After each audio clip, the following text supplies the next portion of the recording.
Land scam में Robert Vadra के खिलाफ ईडी ने बड़ा एक्शन ले लिया है। उनके खिलाफ चार्जशीट फाइल कर दी है। चार्जशीट में रॉबर्ट वाड्रा समेत 11 आरोपियों के नाम हैं। पीएमएलए कानून के तहत दिल्ली के राउज एवेन्यू कोर्ट में चार्जशीट दाखिल कर दी गई है। चार्जशीट शिकोपुर लैंड स्कैम से जुड़ी हुई है और मनी लॉन्ड्रिंग का केस है। सूत्रों के मुताबिक ईडी ने इस मामले में रॉबर्ट वाड्रा की 43 संपत्तियों को अटैच किया है। यह मामला गुरुग्राम के शिकापुर गांव में 3.53 एकड़ जमीन की खरीद में धोखाधड़ी से जुड़ा है। यह जमीन साल 2008 में रॉबर्ट वाड्रा की company Skylight hospitality private limited ने खरीदी। इसके बाद इस जमीन पर कमर्शियल कॉलोनी के विकास के लिए लाइसेंस मिला, लेकिन कंपनी ने इसे डेवलप ही नहीं किया। आरोप है कि जमीन के लिए कमर्शियल लाइसेंस हासिल करने के लिए रॉबर्ट वाड्रा ने अपने प्रभाव का इस्तेमाल किया। उस वक्त हरियाणा में कांग्रेस की सरकार थी। वाड्रा की कंपनियों के खाते में सिर्फ 1 लाख रुपए थे, लेकिन करोड़ों का जमीन सौदा कर लिया। इसके बाद 7.5 करोड़ में खरीदी गई जमीन को सितंबर 2012 में डीएलएफ को 58 करोड़ में बेच दिया गया।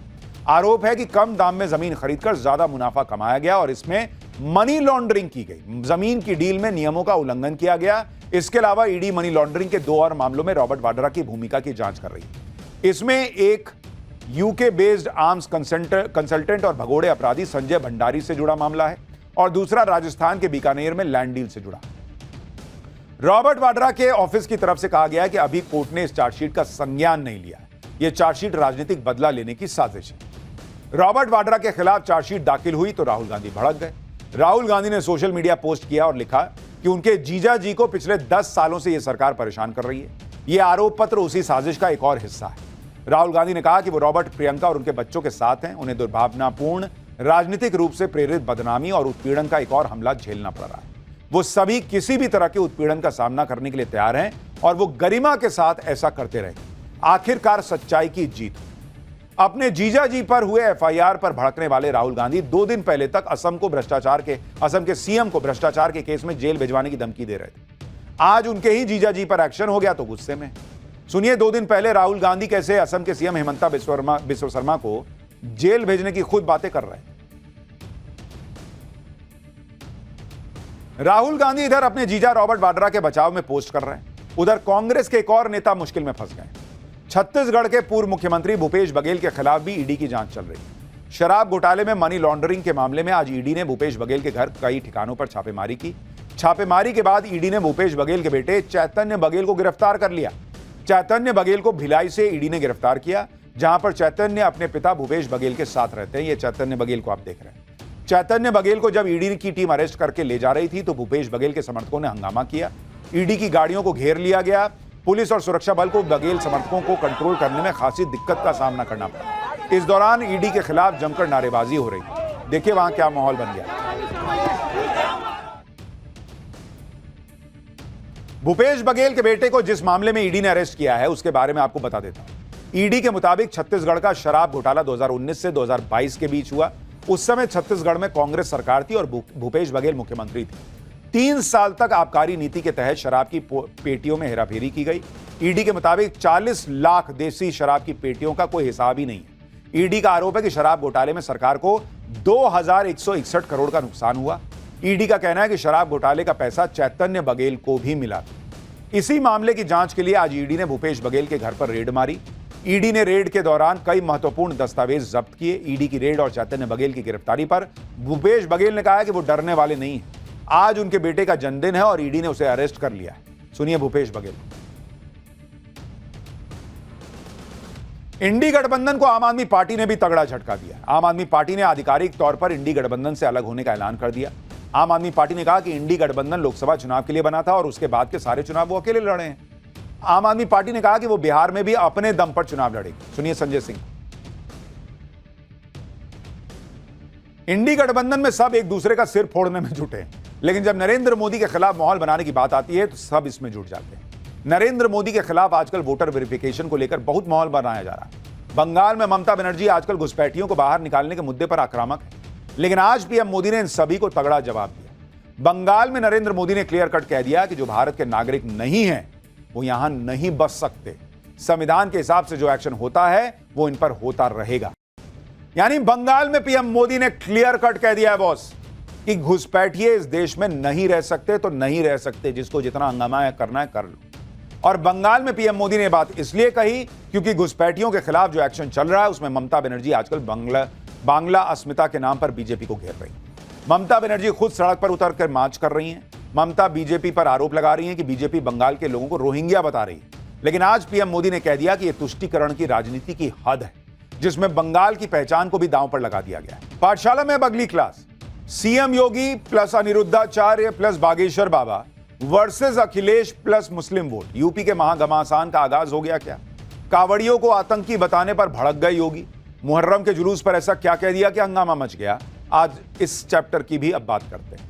यूपी में 2027 के विधानसभा चुनाव का नैरेटिव सेट हो गया है। एक तरफ सनातन की बात करने वालों के लिए अखिलेश यादव ने अपने रास्ते बंद कर दिए हैं, दूसरी तरफ सीएम योगी ने साफ कर दिया है कि रास्ता तो एक ही है और वो सनातन का रास्ता है। क्लियर कट मामला बन गया है। सीएम योगी आदित्यनाथ ने यह मैसेज ऐसे वक्त में दिया जब अखिलेश यादव कभी हिंदू एकता की बात करने वाले बाबा बागेश्वर पर अटैक कर रहे हैं, कभी सनातन संस्कृति की बात करने वाले कथावाचक अनिरुद्धाचार्य महाराज से कह रहे हैं कि तुम्हारे हमारे रास्ते अलग हैं।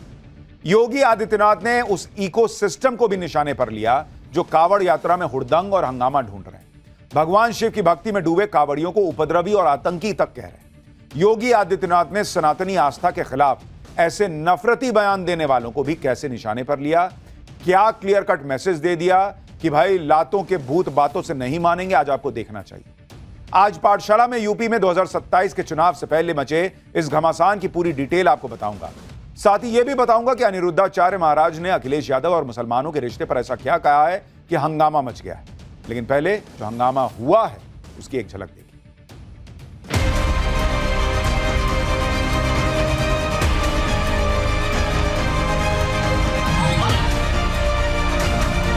एकता का अद्भुत संगम, कोई भेदभाव नहीं। उन्हें उपद्रवी और आतंकवादी तक बोलने का दुस्साहस होता है। यदि थर्ड वर्ल्ड वॉर से बचाना है पूरी दुनिया को तो केवल सनातन धर्म का एक सूत्र है, विवाद नहीं, संवाद।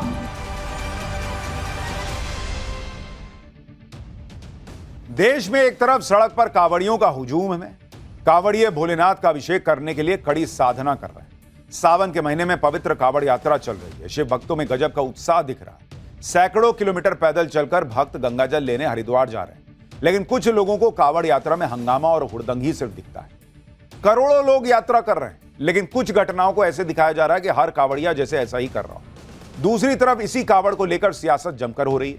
कोई कावड़ियों को संरक्षित आतंकी बता रहा है, कोई कावड़ियों को उपद्रवी बता रहा है, कहीं सोशल मीडिया पर फेक अकाउंट बनाकर फेक नैरेटिव सेट करने की कोशिश हो रही है। आज मुख्यमंत्री योगी आदित्यनाथ ने एक एक साजिश को बेनकाब किया और इन कोशिशों को सनातन की विरासत को अपमानित करने की कोशिश बताया। एक बार मुख्यमंत्री योगी आदित्यनाथ को सुनिए, वो कावड़ियों के अपमान पर कितने नाराज हैं। कावड़ यात्रा चल रही है। समाज का सबसे यानी श्रमिक वर्ग से लेकर के उच्च वर्ग तक हर व्यक्ति इस अभियान के साथ जुड़ा हुआ। एकता का अद्भुत संगम, कोई भेदभाव नहीं, न जाति का भेद है, न क्षेत्र का भेद है, न वर्ग का भेद है, न मत का भेद है, न संप्रदाय का भेद है। हर हर बम बम बोलते हुए जाते हैं। 300-400 किलोमीटर पैदल जाते हैं, फिर वहां से जल लेकर के कावड़ को कंधे में रख करके फिर उसी प्रकार से उसी भक्ति भाव के साथ चलते हैं। लेकिन मीडिया ट्रायल होता है, मीडिया ट्रायल होता है, बदनाम किया जाता है, खूब उसके बारे में लिखा जाता है। उन्हें उपद्रवी और आतंकवादी तक बोलने का दुस्साहस होता है। यह वह मानसिकता है जो हर प्रकार से भारत की विरासत को अपमानित करना चाहती है। योगी आदित्यनाथ कह रहे हैं कि जानबूझकर कावड़ियों को टारगेट किया जा रहा है। वो कह रहे हैं उनको आतंकी तक बोला जा रहा है। और इस देश में यह संभव है कि जो बम बांध के फट जाने वाले लोग हों, आतंकी हों सच में, उनके लिए कहा जाता है कि आतंक का कोई धर्म नहीं होता। लेकिन कहीं हजारों करोड़ों कावड़ियों में से एक घटना हो जाए, दो घटना हो जाए, तो सारे कावड़ियों को आतंकी बताने में इन लोगों को टाइम नहीं लगता। इकोसिस्टम। सीएम योगी कावड़ यात्रा को बदनाम करने की कोशिश पर क्यों भड़के हुए हैं, इसकी वजह भी समझना जरूरी है। दरअसल एक ऐसा इकोसिस्टम एक्टिवेटेड हो है जो एक दो घटनाओं के आधार पर पूरी कावड़ यात्रा पर सवाल उठा रहा है। आरोप लगाए जा रहे हैं कि कावड़ में तोड़फोड़ की जाती है, आम लोगों को परेशानी होती है। कावड़ के खिलाफ नैरेटिव सेट करने वाले भूल जाते हैं कि कावड़ यात्रा बहुत कठिन यात्रा है। भोलेनाथ के भक्त सारी तकलीफ और परेशानी भूलकर कांवड़ यात्रा करते हैं। कांवड़ यात्रा में शामिल कांवड़ियों की भक्ति भाव की हैरान करने वाली तस्वीरें आगे दिखाऊंगा। साथ ही सनातन की आस्था के महापर्व कांवड़ यात्रा का वो इतिहास भी बताऊंगा कि कैसे भगवान श्री राम और रावण का कांवड़ से कनेक्शन है। लेकिन पहले सुनिए सीएम योगी ने एक पुरानी घटना का हवाला देकर कैसे फर्जी पहचान और सोशल मीडिया पर फर्जी अकाउंट बनाकर सनातनी आस्था को बदनाम करने की कोशिश करने वालों को निशाने पर लिया। 3 वर्ष पहले की एक घटना है। एक जगह एक आगजनी की घटना घटित हुई,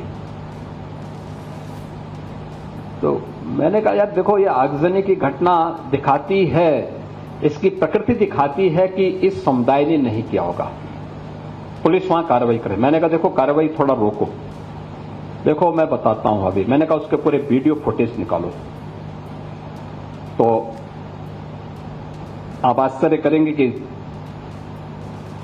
आगजनी करने वाला एक व्यक्ति वह केसरिया गमछा बांधा हुआ है, लेकिन आगजनी करते समय अचानक उसका गमछा निकला, आगजनी करते करते उसके मुंह से निकल पड़ा या अल्लाह। तो मैंने कहा देखो, इस समुदाय हिंदुओं की एक जाति को बदनाम करने के लिए किस शरारत के तहत गमछा बांध करके और पूरी व्यवस्था को अपमानित कर रहा है। ये चीजें दिखाती है कौन लोग हैं जो फेक अकाउंट बना करके जातीय संघर्ष की स्थिति को पैदा करना चाहते हैं।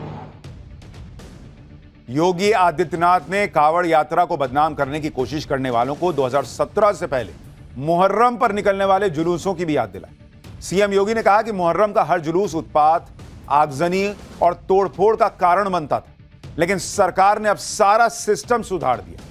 जो सिस्टम को नहीं मानता है उनका क्या इलाज होता है, यह भी सीएम योगी ने बताया, उसको भी सुनिए। उत्तर प्रदेश में तो हम लोगों ने व्यवस्था भी बनाई हुई है कि वे अस्त्र शस्त्र से आप प्रदर्शन नहीं करेंगे, नहीं तो मुहर्रम का हर जुलूस उत्पात का, आगजनी का, तोड़फोड़ का कारण बनता था। बहन बेटियां सड़कों पे नहीं निकल पाती थी, कोई उस समय नहीं बोलता था। सावन के महीने के ठीक पहले, इसके ठीक पहले मुहर्रम का आयोजन हुआ। हमने एक व्यवस्था बना दी कि भाई देखो, आप ताजिया की हाइट इससे ज्यादा मत करना। जौनपुर में जबरदस्ती उन्होंने बड़ा ताजिया उठाया और हुआ क्या, वो हाई टेंशन की चपेट में आया, 3 लोग मर गए। बाद में उन्होंने रास्ता जाम किया, तो पुलिस ने कहा क्या करें। मैंने कहा लाठी मार करके बाहर करो इनको, क्योंकि ये लातों के भूत हैं, बातों से मानेंगे नहीं। योगी आदित्यनाथ खुलकर अपनी बात रख रहे हैं और एक तरफ सीएम योगी आदित्यनाथ का एजेंडा क्लियर है, सनातन पर वो झुकने को तैयार नहीं। वहीं दूसरी तरफ 2027 के विधानसभा चुनाव में पीडीए यानी जाति की राजनीति का नैरेटिव सेट करने में जुटे अखिलेश यादव अब ऐसे लोगों को भी टारगेट करने लगे हैं जो हिंदू समाज में एकता की बात करते हैं, सनातन का झंडा बुलंद करने की मुहिम में जुटे हैं। पहले अखिलेश यादव के निशाने पर भारत ही नहीं विदेश में भी सनातन की अलग जगाने में जुटे बाबा बागेश्वर आए। आपको याद है उन्होंने कहा था कि टेबल के नीचे से पैसा लेते हैं बागेश्वर बाबा। और अब कथावाचक अनिरुद्धाचार्य महाराज अखिलेश एंड कंपनी के निशाने पर आ गए, जिसके लिए अखिलेश यादव और अनिरुद्धाचार्य महाराज का साल 2023 का एक वीडियो वायरल किया जा रहा है, जिस पर पिछले कुछ दिनों से जबरदस्त बवाल मचा हुआ। खुद अखिलेश यादव के समर्थक इसे सोशल मीडिया पर जमकर शेयर कर रहे हैं, कह रहे हैं कि अखिलेश यादव ने अपने ज्ञान से कथावाचक अनिरुद्धाचार्य महाराज की बोलती बंद कर दी। दरअसल अखिलेश यादव और कथावाचक अनिरुद्धाचार्य महाराज का 2 साल पुराना यह वीडियो लखनऊ और आगरा एक्सप्रेसवे पर अनिरुद्धाचार्य महाराज का सामना अखिलेश यादव से हुआ। अखिलेश यादव ने सवाल पूछे। अखिलेश यादव ने अनिरुद्धाचार्य महाराज से भगवान कृष्ण के नाम से जुड़ा एक सवाल पूछा, लेकिन अनिरुद्धाचार्य महाराज के जवाब से अखिलेश संतुष्ट नहीं हुए और यह कहते हुए आगे बढ़ गए कि तुम्हारा रास्ता अलग, हमारा रास्ता अलग हुआ। आप अखिलेश यादव और अनिरुद्धाचार्य महाराज के बीच का यह 2 साल पुराना वायरल वीडियो जो अब और वायरल किया जा रहा है उसको सुनिए, फिर आपको बताऊंगा कि अनिरुद्धाचार्य महाराज ने इस वीडियो पर क्या पलटवार किया जिससे समाजवादी पार्टी के नेता भड़क गए हैं और इसके पीछे का पॉलिटिकल गेम क्या है। अखिलेश यादव के साथ बातचीत का पुराना वीडियो वायरल हुआ तो अनिरुद्धाचार्य महाराज ने भी अखिलेश यादव को वो जवाब दिया जो 2 साल पहले वो एक्सप्रेसवे पर नहीं दे पाए थे। अनिरुद्धाचार्य महाराज ने अपने यूट्यूब चैनल पर एक वीडियो शेयर किया जिसका कैप्शन दिया गया, नेताजी के साथ वायरल वीडियो पर क्या बोले महाराज जी। इस वीडियो में अनिरुद्धाचार्य महाराज ने अखिलेश यादव को न सिर्फ भगवान कृष्ण का पहला नाम बताया बल्कि रास्ते अलग होने वाले बयान पर भी पलटवार किया। एक बार सुनिए भगवान कृष्ण के पहले नाम पर अनिरुद्धाचार्य महाराज क्या कह रहे हैं, फिर बताता हूं कि बात अब बढ़ते बढ़ते कहां पहुंच गई। अनिरुद्धाचार्य महाराज ने अपने वीडियो में अखिलेश यादव का सीधे सीधे नाम नहीं लिया, लेकिन इशारों इशारों में अखिलेश यादव की मुस्लिम तुष्टीकरण की राजनीति के भी धागे खोल दिए। और यही बात सुनकर बहुत सारे लोग कह रहे हैं कि यूपी में क्लियर कट डिवीजन दिख रहा है कि योगी आदित्यनाथ हैं जो सनातन का अपमान, सनातनियों का अपमान सहने को तैयार नहीं है। दूसरी तरफ अखिलेश यादव हैं जिन्होंने क्लियर कह दिया, जैसा अनिरुद्धाचार्य महाराज कह रहे हैं कि तुम्हारा रास्ता अलग, हमारा रास्ता अलग। और वो आरोप लगा रहे हैं कि वो ये बात मुसलमानों से नहीं कह सकते क्योंकि मुसलमान भर भर के सपा को वोट करता है। इतना ही नहीं, अनिरुद्धाचार्य महाराज ने अखिलेश यादव का नाम लिए बिना जातिवाद की राजनीति करने वालों पर बड़ा हमला बोला, उन पर समाज को बांटने का आरोप लगाया, सवाल उठाया कि जिनके मन में प्रजा के प्रति इतनी नफरत है वो समाज को कैसे एकजुट रख सकते हैं भाई। कथावाचक अनिरुद्धाचार्य महाराज के पलटवार पर अखिलेश यादव का कोई जवाब तो नहीं आया, लेकिन इस विवाद में सपा सांसद और क्रिकेटर रिंकू सिंह की मंगेतर प्रिया सरोज की एंट्री हो गई। प्रिया सरोज ने ट्वीट किया कि जब एक बाबा कृष्ण जी का नाम बताने में असफल हो जाता है तो अपनी छवि सुधारने के लिए वो राष्ट्रीय अध्यक्ष जी का नाम हिंदू मुस्लिम जोड़कर देश प्रदेश का माहौल खराब कर देता है। यही सिखाते हैं ये अपने प्रवचन में। हालांकि ये पहला मौका नहीं है जब सनातन संस्कृति, सनातन के पर्व या सनातन की बात करने वाले अखिलेश यादव और उनकी पार्टी के टारगेट पर। आप देखिए कि सनातन का महापर्व महाकुंभ भी लगातार अखिलेश यादव के निशाने पर रहा। पहले उन्होंने कहा कि महाकुंभ कोई शब्द ही नहीं होता, फिर महाकुंभ की व्यवस्थाओं पर लगातार सवाल उठाए और ये तक कहा कि कुंभ में कुछ लोग पाप धोने जाते हैं, जो पाप करते हैं वो पाप धोते हैं। इससे पहले अखिलेश यादव तक राम मंदिर की प्राण प्रतिष्ठा में नहीं गए। यह भी देखिए कि जब यूपी के संभल में दशकों से दबाए गए सनातन के गौरव को लौटाने की खुदाई शुरू हुई, जिसमें शिवलिंग और खंडित मूर्तियां तक मिली, इस पर भी अखिलेश यादव ने कहा कि मुख्यमंत्री आवास की भी खुदाई होनी चाहिए, वहां भी शिवलिंग है। इन दिनों सनातन की आस्था से जुड़ी कांवड़ यात्रा चल रही है। अखिलेश यादव कांवड़ यात्रा में कांवड़ियों के स्वागत के इंतजामों पर तंज करने से नहीं चूकते। अखिलेश यादव ने कहा कि सीओ और एसडीएम कांवड़ियों के पैर दबाएं, उन्हें आराम मिलेगा। यानी अखिलेश यादव जब भी बोलते हैं ऐसा लगता है कि वो सनातन के खिलाफ बोल रहे हैं, उनको उससे दिक्कत है ऐसा लगने लगा है। अखिलेश यादव राजनीति में नए नहीं है, ऐसे में उनके सनातन विरोधी बयानों को 2027 के विधानसभा चुनाव के लिए उनके पीडीए वाले फॉर्मूले से जोड़कर देखा जा रहा है। एक्सपर्ट्स का मानना है कि अखिलेश यादव ये मानकर चल रहे हैं कि मुस्लिम वोट बैंक ही उन्हें 2027 में यूपी की सत्ता में वापसी करवाएगा। ऐसा क्यों, इसके लिए यूपी में मुस्लिम वोटर्स का गणित समझना जरूरी है। 2011 की जनगणना के मुताबिक यूपी में मुसलमानों की आबादी 3,85,00,000 के करीब, यानी राज्य की कुल आबादी का करीब 20%। राज्य की 403 विधानसभा सीटों में यह लगभग 1/3 यानी 143 विधानसभा सीटों पर मुस्लिम वोटर्स का अच्छा प्रभाव है। यूपी की 43 सीटों पर मुस्लिम वोटर्स पूरी तरह निर्णायक भूमिका निभाते हैं। पिछले चुनावों की बात करें तो 2022 के विधानसभा चुनाव में समाजवादी पार्टी को करीब 83% मुसलमानों के वोट मिले और पिछले साल हुए लोकसभा चुनाव में समाजवादी पार्टी और कांग्रेस के गठबंधन को करीब 90% मुस्लिम वोट मिले। यानी एक्सपर्ट्स को लगता है कि अखिलेश यादव ये माने बैठे हैं कि मुसलमान का भर भर के वोट तो मिल जाएगा जब वो ऐसी बातें करेंगे, और हिंदू को वो जाति में बांटकर जो है जिस तरह की पॉलिटिक्स सालों से चली है, वहां से यादव का वोट, इसका वोट वगैरह वगैरह मिल ही जाएगा। उनको लग रहा है कि जो लोकसभा में प्रयोग किया उन्होंने वो सफल हो जाएगा और इसलिए खुलकर अपनी बात इस तरह से कह रहे हैं। लेकिन सीएम योगी ने 2027 चुनाव के लिए जिस तरह सनातन की लाइन पकड़ी, उससे अखिलेश यादव कंफ्यूज भी हो रहा है। एक तरफ अखिलेश यादव कांवड़ यात्रा के इंतजामों पर तंज करते हैं, दूसरी तरफ समाजवादी पार्टी की एक कांवड़ यात्रा का वीडियो ट्विटर पर शेयर कर रहे हैं, जिसका आयोजन समाजवादी पार्टी के एक नेता ने किया। हालांकि अगर आप इस कांवड़ यात्रा में लगी अखिलेश यादव की तस्वीरों को देखेंगे तो इसके आयोजन का मकसद आसानी से समझ आ जाएगा कि भक्ति किसकी हो रही है। कांवड़ यात्रा पर सवाल उठाने वालों को कांवड़ यात्रा के ये भक्ति वाले रंग भी देखने चाहिए, जिसका जिक्र आज सीएम योगी ने भी किया। ये तस्वीर देखिए, भोले बाबा का एक भक्त एक कंधे पर गंगा जल और दूसरे कंधे पर अपनी मां को बिठाकर कांवड़ यात्रा पर निकला है। यह तस्वीर कांवड़ यात्रा और श्रवण कुमार से जुड़ी पौराणिक मान्यता की याद दिला रही है, जिसमें श्रवण कुमार अपने माता पिता को कांवड़ में बैठाकर हरिद्वार तक पैदल यात्रा करते हैं। कांवड़ यात्रा की एक और हैरान करने वाली तस्वीर देखिए, एक पत्नी ने आस्था और समर्पण की मिसाल कायम की है। यूपी के मोदी नगर की आशा अपने दिव्यांग पति को कांवड़ यात्रा पर ले गई। आशा के पति चल नहीं पाते, इसलिए आशा अपने पति को कंधे पर उठाए कांवड़ यात्रा कर रही हैं। आशा अपने पति सचिन को कंधे पर बैठाकर 170 किलोमीटर पैदल चलकर हरिद्वार पहुंची। वहां पर दक्षेश्वर महादेव मंदिर में भोलेनाथ का गंगा जल से अभिषेक किया। सोचिए 170 किलोमीटर पैदल चलना, उतना ही वापस लौटना और इस दौरान पति को कंधे पे उठा के चलना। आशा की शिव भक्ति चर्चा में बनी हुई। लोग कह रहे हैं कि एक तरफ जहां पतियों को मारने वाली पत्नियों की खबरें आ रही हैं, ऐसे में आशा का अपने पति के लिए समर्पण तारीफ के काबिल है। और दूसरा, लोग ये भी कह रहे हैं कि ये भी तो तस्वीर है कांवड़ यात्रा की, ये क्यों नहीं दिखाते? लाखों करोड़ों कांवड़िए शांति से जल चढ़ा रहे हैं, वो क्यों नहीं बताते? एक घटना, 2 घटना, 3 घटना कहीं हो गई, उस पर इतना हंगामा। सुनिए आशा ने कांवड़ यात्रा के दौरान आने वाली कठिनाइयों पर क्या बताया। कठिनाई तो बहुत हो रही है, लेकिन बस भोलेनाथ जैसा साथ दे दिया, जैसे एक उम्मीद जगा दी अंदर, तो उस उम्मीद को बस तोड़े नहीं। वो उम्मीद हमारी जैसी है ऐसी चलती रहे। कांवड़ यात्रा भक्तों के समर्पण और आस्था की परीक्षा लेती है। कई भक्त हैं